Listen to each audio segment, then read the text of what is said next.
The Sturgeon, by Anonymous. The convent of Schwarzrheindorf was founded in the year of our Lord 1152 by the Bishop of Cologne, Arnold Graf von Wied, for the reception of noble ladies alone, and was placed by him under the strict rule of St. Benedict. The prelate, who died in the year 1159, lies buried beneath the high altar of the church. Among the many other rights and privileges conferred on the convent by the bishop was the right of fishing in the river, within certain limits above and below the convent's territorial boundaries. This was a most valuable right for a long period. The certainty of a profitable fishing was always heralded by the appearance of two immense sturgeon.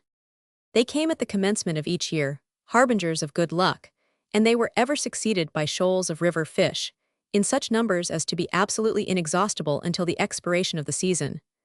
Of these sturgeon the one, a huge male, always allowed himself to be taken by the fishermen, but the female was never captured.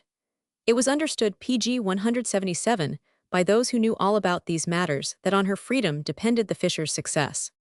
This good fortune lasted for centuries. It was, however, remarked that as the discipline of the convent became more and more relaxed, and grace grew to be less and less among its inmates, the fishing became more and more unprofitable. The sturgeon, it is true, still made their appearance, but they were spent and thin, and altogether unlike those which had been wont of yore to visit the fishing ground of the sisterhood. The abbess and the nuns, however, either could not or they would not perceive the cause of the falling off in the take, or the change in the appearance of the sturgeon. But the common people who dwelt in the vicinity of the convent, and especially those poor persons to whom the river had been heretofore a source of support, were neither slow in seeing the cause nor in publishing the consequences to the world. Thus stood matters: dissoluteness of life on the one hand, distress on the other, profligacy and poverty, extravagance and starvation, linked inseparably together. It was midwinter. On the bank of the river stood the purveyor of the convent, accompanied by the lady abbess herself and a great number of the nuns.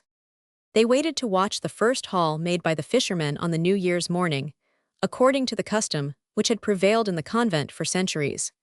It was not usual for the river to be open pg 178 at that time, but this year there was not a piece of ice on its surface. The fishermen put out in their boats and cast their nets into the current. Then, making the circuit of the spot, they returned to the bank and commenced to haul them in. Little difficulty was at first experienced by them in this operation. For several years preceding the supply of fish had scarcely sufficed to defray the expense of catching. It would seem, however, as if fortune were inclined to smile on the sisterhood once more. The nets had not been more than half drawn in when the fishermen began to perceive that they contained something heavier than usual. The lady abbess and the nuns were made acquainted with the circumstance, and they watched, in eager expectancy, the landing of the fish. The nets were at length with much trouble hauled on shore. "Hilloa," said the principal fisherman, an aged man, to the purveyor of the convent, "hast thou ever seen such monsters before?" "My soul! But this will glad the hearts of the whole convent, and make many poor folk happy, and it be but the harbinger of a return to the old times." While he spoke, two immense sturgeon were landed. The abbess and her train approached the landing place, and admired the strength and superior size of the fish. It would be but folly to set one of them free. She partially soliloquized, and partially spoke to the pg 179 purveyor. "The convent has not had such a treat for years past, and we absolutely require some change. I'll warrant me they will eat delightfully." The purveyor, a wily Jewish-looking fellow, who passed for an Italian, at once assented to the observations of his mistress, and added a few remarks of his own in support of them. Not so, however, the old fisherman, who overheard the conversation, having approached the abbess with the purveyor to learn her will and pleasure as to the disposal of the fish. "Nay, nay, master," he interposed in his rough way, "not so fast, not so fast. My father fished on this river for full 50 years, and my father's father did the same, and 50 years have I drawn net here too, all in the service of the noble ladies of Schwarzrheindorf. Never in that time knew I other than this done with these fish, the one to be let free, the other to be given away among the poor. I'll do naught else with them." The abbess and the purveyor were but ill pleased to hear what the old man said. "You must do as I bid you, Herman," said the former. "You must obey my lady, your mistress," echoed the latter. "She is too good and gracious to ye." "Not I," said the old man bluntly, "not one. For all the broad lands on the Rhine I would not have hand, act, nor part in such a matter. Do as ye list, but I'll be none your servant in the matter. PG 180. The old man walked away as he said these words, and neither the entreaties of the abbess, the threats of the purveyor, nor the interposition of some of the nuns present could bring him back. Others, however, were soon found among his companions who were less scrupulous, and the 2 fish were accordingly removed to the convent, and consigned to the care of the cook, to be served up for dinner that day. The dinner hour arrived, the sisterhood were all seated at table. The servitors, marshalled by the supple purveyor, made their appearance, bearing the expected banquet in large covered dishes. A hasty grace was muttered, and then every eye was turned to the covers. The abbess had ordered the sturgeon to be served up first. "And now, sisters," she said, with a complacent look of benignant condescension, "I hope soon to know how you approve of our dinner. It is my constant study to make you happy, and my efforts are unceasing to afford you every gratification in my power. Let us begin." The covers were removed in a twinkling by the servitors. The carvers clattered their knives and forks impatiently. But what was the surprise of all, when every dish as it was uncovered was found to be empty? The wrath of the abbess rose at the sight, and the zeal of the nuns knew no bounds in seconding her indignation. The cook was hurriedly PG 181 sent for.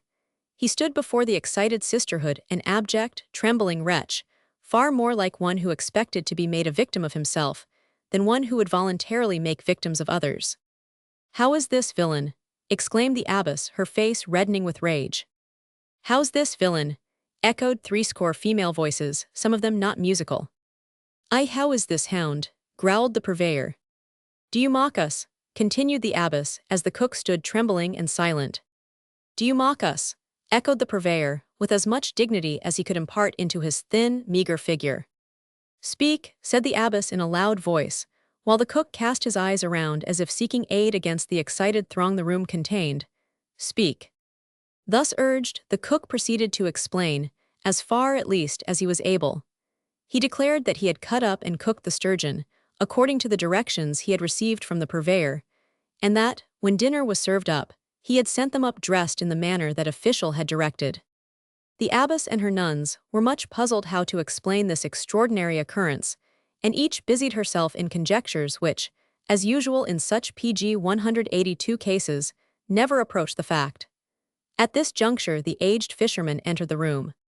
"My lady," he said to the abbess when he learnt what had occurred, "it is the judgment of heaven.